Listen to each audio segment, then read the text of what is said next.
पहले प्रभु का नाम फिर दूसरा काम। हम कहाँ पहुंचे थे वैसे? सबसे पहले तो सॉरी, कल कुछ आ नहीं पाया क्योंकि मेरी तबीयत ठीक बिल्कुल नहीं थी। बट कोई नहीं गाइस, आप जल्दी जल्दी से लाइक और सब्सक्राइब करिए और शेयर करिए हमारे चैनल को, थोड़ी सी तबीयत ठीक हो जाएगी और जल्दी जल्दी तब तो मैं चार्ज हो जाऊंगी।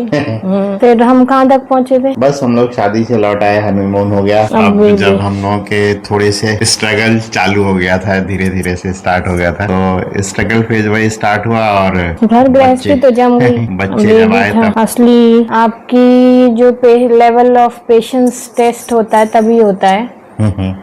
महीने भर शायद मेरी मम्मी रही और महीने भर आपकी मम्मी, है ना? हाँ, फिर उसके बाद मतलब सबकी अपनी जिम्मेदारी है। मेरी सास की भी अपनी रिस्पॉन्सिबिलिटीज थी, मम्मी की भी थी, मेरा भाई पापा सभी। तो हम दोनों ये मानते हैं कि हमारे बच्चे हमारी जिम्मेदारी है। ये मतलब तो सही है कि मतलब मैं कभी ये नहीं चाहता कि मतलब हमारी जिम्मेदारियों को दूसरा कोई करे। हाँ। तो इसलिए हम लोगों की कोशिश खुद ही रहती थी कि मतलब सब कुछ अच्छे से खुद ही करना है। मतलब कि कोई करे ना करे, मतलब कोई एक्सपेक्टेशन रखते ही नहीं है कि मतलब कोई भी करे, मम्मी करे, चाहे इनकी मम्मी मेरी मम्मी। इसलिए हम लोगों ने खुद से स्टार्ट किया, सब कुछ खुद से करते थे। और स्टार्टिंग डेज का तो याद है कि ये कैसे सोने का मैनेज करती थी, बताएंगी? तो बिस्तर होने के बावजूद भी बिना बिस्तर के नीचे जमीन पे लिटरली, मतलब मुझे ऐसा लगता है 10 साल हो गए मुझे बिस्तर में सोए हुए। क्योंकि इनकी क्या सुबह सुबह की ड्यूटी रहती है, तो मुझे वहां भी उठना है। फिर मैं इनको बहुत जगा नहीं सकती थी ये, क्योंकि अगर ये जगेंगे तो काम कैसे करेंगे। तो ये अलग सोते थे, लाइक मतलब एवरी हाउस, सभी घरों में ऐसा होता है, जो वर्किंग होते हैं वो अलग आराम कर लें ताकि वो बाहर जाके काम कर पाए। तो वो बड़ा स्ट्रगलिंग फेज था। फिर नीचे भागो बच्चे को सुला के, अब वो बड़े छोटे, और आप लोग तो जानते हो वो जब पलटने लगते हैं धमाधम गिरते हैं। तो एक दिन क्या हुआ कि एक दिन में 3 बार गिर गया बेटा मेरा। तब से मैं इतना खौफ हो गया मेरे अंदर और कि मैं क्या करी, बिस्तर नीचे डाल। और तब से लेके आज 10 साल हो गया।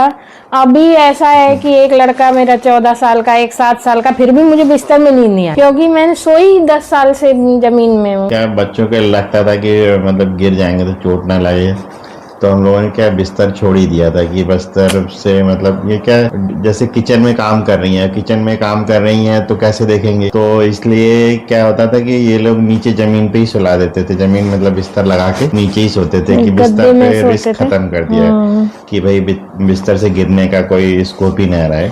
गद्दे हमने 2 लेयर कर दिए थे।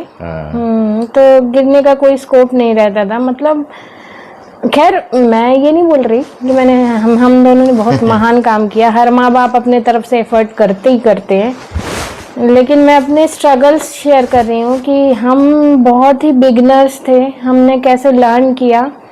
मतलब हमें जो समझ में आता था हम वो करते थे।